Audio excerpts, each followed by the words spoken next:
Hello everyone, and welcome to the channel. Before we dive into today's story, we just wanted to take a quick second to say thank you all for watching. We truly appreciate your support. If you're new here, please consider subscribing. It's totally free, and hit the notification bell so you never miss out on our latest stories. Now, with all that said, let's jump straight into the story. In the quiet town of Willow Creek, nestled between rolling hills and dense forests, there was a legend that whispered through the wind on dark, stormy nights. It was the tale of the cursed car, a sleek and shiny black sedan that had a history as dark as its paint. The car's original owner, a young man named Ethan, was known for his reckless driving and fast lifestyle. One fateful night, as he sped down the winding roads of Willow Creek, his car skidded off the road and plunged into a deep ravine. Ethan was found dead at the scene, his life cut short by the very car that had once been his pride and joy.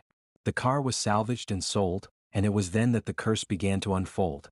Each new owner met a similar fate, their lives ending in violent car crashes that seemed to defy logic and chance. The car changed hands frequently, but the pattern remained the same. A new owner, a tragic accident, and another life lost. The town's residents began to avoid the car, whispering about the curse and warning each other to stay away. But in a small town, there are always those who don't believe in such superstitions, and the car continued to find new owners, each one unaware of the dark history they were inheriting. One such person was a young woman named Sarah.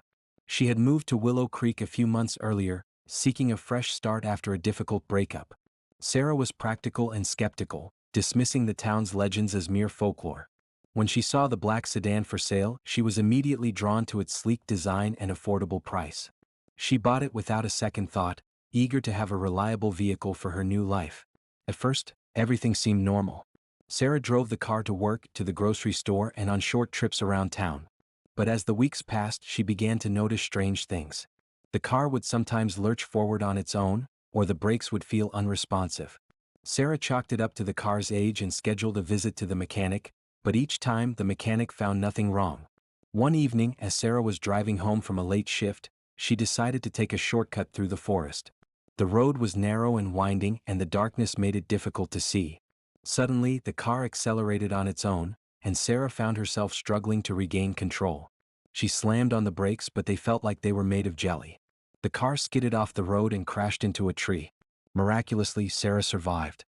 She was shaken but unharmed, and as she sat in the wrecked car trying to catch her breath, she realized that something was terribly wrong. She remembered the stories she had heard about the car and the curse, and a chill ran down her spine. Determined to understand what was happening, Sarah began to investigate. She spoke to the town's residents, dug through old newspaper archives, and even visited the local library to find any records of the car's history. The more she learned, the more convinced she became that the car was indeed cursed, and that the spirit of Ethan, the original owner, was somehow responsible for the accidents.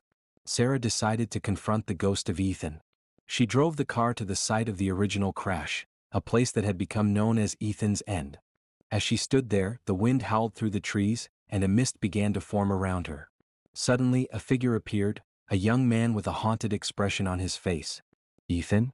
Sarah asked, her voice trembling. The ghost turned to her, and for a moment, there was a flicker of recognition in his eyes. "You're different," he said, his voice a ghostly whisper. "You survived." Sarah took a deep breath. "I know about the curse, Ethan. I know what happened to you and the others. But I want to help. I want to break the curse." Ethan's expression softened. "It's not easy. The car is a part of me and I am a part of it. But if you can find a way to lay me to rest, the curse will end." Sarah nodded, determined. She spent the next few weeks researching and consulting with experts on paranormal activities. She learned about rituals and incantations that could help release a trapped spirit. Finally, she performed a ceremony at Ethan's End, calling upon the spirits of the earth to help her. As the ritual reached its climax, a bright light enveloped the car, and the ghost of Ethan appeared once more. This time he looked at peace. "Thank you, Sarah," he said. "I can finally move on." With those words, the ghost faded away, and the car was left alone in the clearing. Sarah knew that the curse was broken. She sold the car to a local dealership, and it was never sold again. The town of Willow Creek returned to its peaceful ways, and the legend of the cursed car became just a story told around campfires on dark, stormy nights. Sarah, now a believer in the power of the unseen, moved on with her life, carrying with her the knowledge that sometimes, the past must be confronted and laid to rest for the future to be free. ready for spine-chilling tales that will haunt your thoughts. Subscribe to Forgotten Storyteller for eerie narrations, unsettling mysteries, and haunting stories you won't forget. Hit the bell icon so you never miss a story, because some stories refuse to stay buried. Join us, if you dare.